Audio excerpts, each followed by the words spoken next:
जय श्री राम दोस्तों, कहानियों की लाइब्रेरी चैनल पर आप सभी सनातनियों का बहुत बहुत स्वागत है। आज हम आपको इस कहानी के माध्यम से तारा रानी की कथा के बारे में बताने जा रहे हैं। सनातन संस्कृति से जुड़ी ऐसी ही जानकारी के लिए चैनल को सब्सक्राइब जरूर करें। कहानी इस प्रकार है। माँ भगवती को मानने वालों में से एक राजा स्पर्श भी थे। वो दिन रात उनकी पूजा अर्चना में लीन रहते थे। राजा को किसी चीज़ की कोई कमी नहीं थी, बस उन्हें बच्चे की ख्वाहिश थी। सालों से बच्चा ना होने के कारण राजा कुछ निराश रहा करते थे। एक दिन राजा की भक्ति से खुश होकर माँ भगवती ने सपने में आकर उसे 2 बेटी होने का वरदान दिया। आशीर्वाद मिलने के कुछ समय बाद राजा के घर एक बेटी पैदा हुई। बेटी पैदा होने की खुशी में राजा ने सबको दावत दी और बेटी की कुंडली बनवाने के लिए पंडितों को बुलवाया। सबने राजा से एक ही बात कही कि यह साक्षात देवी का रूप है। जहाँ भी इसके कदम पड़ेंगे वहाँ खुशियाँ ही खुशियाँ होंगी। यह भगवती देवी की भक्तन होगी। इतना सब कहकर पंडितों ने लड़की का नाम तारा रख दिया। कुछ समय के बाद मंगलवार के दिन राजा के घर एक और बेटी पैदा हुई। ज्योतिषियों ने उसकी भी कुंडली बनाई और उदास हो गए।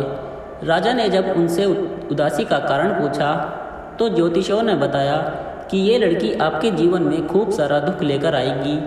राजा ने ज्योतिषियों से पूछा कि आखिर मैंने ऐसे कौन से खराब कर्म किए थे कि इसने मेरे घर जन्म लिया है। ज्योतिषियों ने बताया कि आपकी दोनों बेटियां राजा इंद्र की अप्सराएं हुआ करती थी। इनमें से बड़ी बहन का नाम तारा और छोटी का नाम रुकमन था। एक दिन ये दोनों मिलकर धरती की सैर करने के लिए गईं।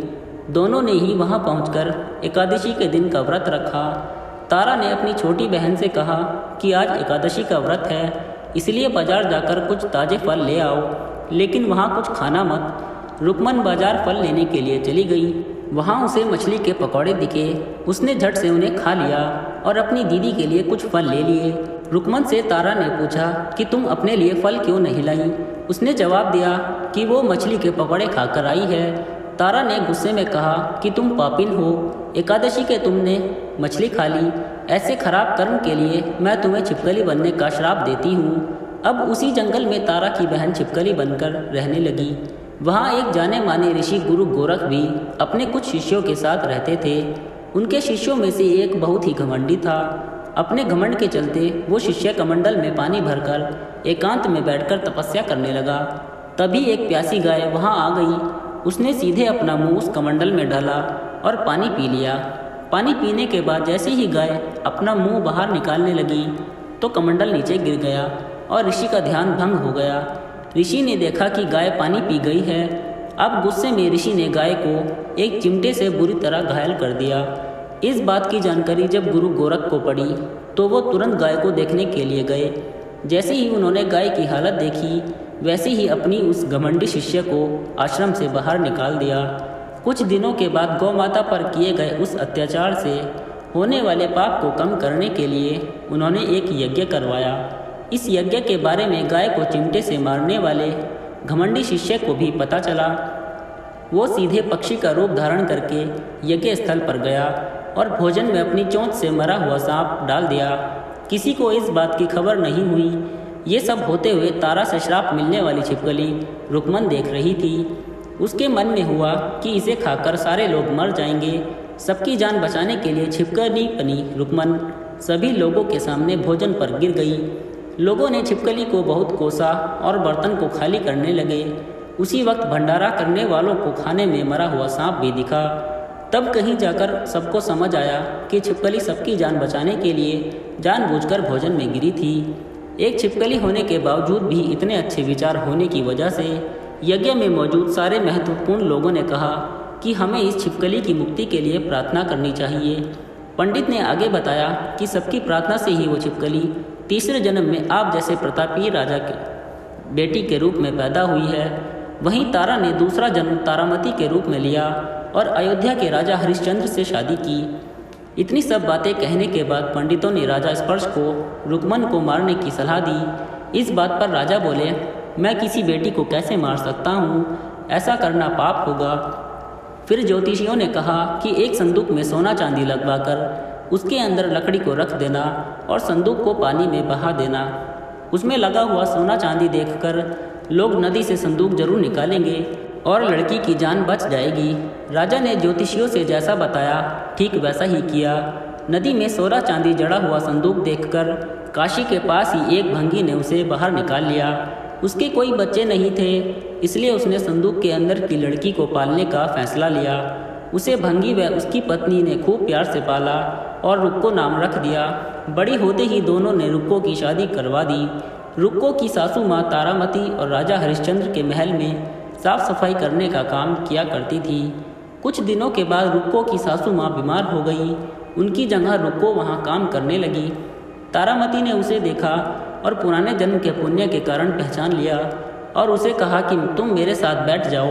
रुक्को ने बोला कि मैं तो भंगिन हूँ, इसलिए आपके पास नहीं बैठ सकती। तब तारामती ने उसे बताया कि तुम पूर्व जन्म में मेरी ही बहन थी। तुमने एकादशी के व्रत के दिन मछली खा ली थी और मैंने तुम्हें दंड देते हुए छिपकली बना दिया। अब तुम्हें दोबारा मनुष्य जन्म मिला है, तो इस जन्म में माँ वैष्णो की पूजा करके पुण्य कमा लो। माँ की पूजा से ही तुम्हारी सारी इच्छाएं भी पूरी होंगी। तारामती की इस बात को सुनने के बाद रुक्को माँ वैष्णो से एक बेटे के लिए प्रार्थना करती है और कहती है कि अगर उसकी मनोकामना पूरी हुई तो वो अपने घर में माँ वैष्णो देवी पूजन और जागरण कराएगी। माँ वैष्णो देवी उसकी प्रार्थना सुन लेती है और उसे बेटा होता है। पुत्र की प्राप्ति के बाद रुक्को उसकी देखभाल और लाड दुलार में माँ वैष्णो देवी की पूजा करना भूल जाती है। ऐसा होते होते 5 साल बीत गए और फिर एक दिन उस बच्चे को चेचक यानी माता निकल आती है। बच्चे की ऐसी स्थिति देखकर परेशान रुक्को अपने पिछले जन्म की बहन तारामती के घर जाकर उन्हें इस समस्या के बारे में बताती है। तब तारामती ने पूछा कि तुमने माँ वैष्णो देवी की पूजा अर्चना में कोई गलती तो नहीं की। फिर रुक्को को याद आता है कि उसने माँ वैष्णो देवी का जागरण कराने का प्रण लिया था। ये बात याद आते ही रुक्को को काफ़ी पछतावा हुआ और मन में माँ से कहा कि बच्चे के ठीक होते ही वो अपने घर में जागरण कराएगी। अगले ही दिन उसका बेटा पूरी तरह ठीक हो जाता है। तभी रुक्को ने माता रानी के मंदिर जाकर पुजारियों से कहा कि मंगलवार के दिन घर में जागरण करवा दीजिए। रुक्को की बात सुनकर पंडित कहते हैं कि तुम यहीं 5 रुपये दे दो, तुम्हारे लिए हम मंदिर में ही जागरण करा देते हैं। रुक्को कहती है मुझे पता है कि मैं चमारिन हूँ, लेकिन आपके मेरे घर आकर ही जागरण करवा दीजिए। माँ किसी तरह का भेदभाव नहीं करती हैं, तो आपको भी नहीं करना चाहिए।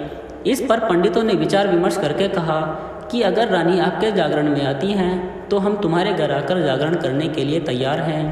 पंडितों की बात सुनकर रुक्को अपनी बहन रानी तारामती के पास जाती है और तारामती को सारी बात बताती है। रुक्को की बातें सुनकर तारामती जागरण में जाने के लिए तैयार हो जाती है। इस बात को बताने के लिए रुक्को जब पंडित जी के पास जाती है तब उनके बीच की बातों को सेन नामक नाई सुन लेता है। फिर वह राजा हरिश्चंद्र को जाकर सारी बातें बता देता है। राजा के मन में हुआ कि रानी को नीची जाति वालों के घर जागरण में नहीं जाना चाहिए। इसी वजह से वो अपनी उंगली काट लेते हैं, जिससे उन्हें नींद न आए और रानी जागरण में ना जा सके। जब जागरण का समय होता है तब भी राजा को जागते हुए देखकर रानी मन ही मन माँ वैष्णो देवी से प्रार्थना करती है कि महाराज को नींद आ जाए ताकि मैं जागरण में जा सकूं। रानी की प्रार्थना के कुछ देर बाद राजा को नींद आ जाती है। फिर रानी तारामती रोशनदान में रस्सी बांधकर महल से नीचे आकर रुक्को के घर चली जाती है। इसी जल्दबाजी में रास्ते में ही रानी का रेशमी रुमाल और एक पाँव का कंगन गिर जाता है। इधर कुछ वक्त बाद राजा हरिश्चंद्र की नींद खुल जाती है। नींद खुलने पर रानी को अपने पास न देखकर राजा उसकी तलाश में निकल जाते हैं। रानी को ढूंढते ढूंढते उन्हें रानी का रुमाल और कंगन मिलता है। रानी की चीज़ों को अपने साथ लेकर राजा जागरण स्थल पर पहुंचते हैं और एक जगह चुपचाप बैठकर जागरण सुनने लगते हैं। माँ वैष्णो देवी के जयकारे के साथ जागरण खत्म होता है और सभी को प्रसाद दिया जाता है। तब रानी अपने हिस्से के प्रसाद को झोली में डाल देती है। रानी के ऐसा करने पर लोग उनसे पूछते हैं कि वो प्रसाद क्यों नहीं खा रही है। अगर आप प्रसाद का सेवन नहीं करती हैं तो जागरण में आए लोग भी प्रसाद नहीं खाएंगे। तब रानी बोलती है कि वह प्रसाद राजा के लिए था, अब आप मुझे प्रसाद दीजिए। फिर अपने लिए प्रसाद लेकर रानी सबके सामने उसे खा लेती है। रानी के प्रसाद खाते ही जागरण में मौजूद सभी भक्तों ने भी प्रसाद खाया। उसके बाद रानी महल के लिए निकल जाती है। तभी रास्ते में ही राजा उन्हें रोककर पूछते हैं कि तुमने नीच जाति के घर प्रसाद खाकर खुद को अपवित्र कर लिया है, तुमने मेरे लिए भी प्रसाद रखा है, अब तुम उससे मुझे भी अपवित्र करना चाहती हो। अब मैं तुम्हें अपने महल नहीं लेकर जा सकता। यह बोलते हुए जब राजा रानी की झोली को देखता है तो उन्हें प्रसाद की जगह गुलाब, चंपा जैसे अनेक फूल और कच्चा चावल व सुपारियां नजर आती हैं। इस चमत्कार को देखकर राजा हैरान हो जाते हैं। फिर राजा चुपचाप रानी को अपने साथ लेकर महल पहुंचते हैं। वहां रानी बिना माचिस के ही माता रानी के सामने दीप जलाकर राजा हरिश्चंद्र को और हैरान कर देती है।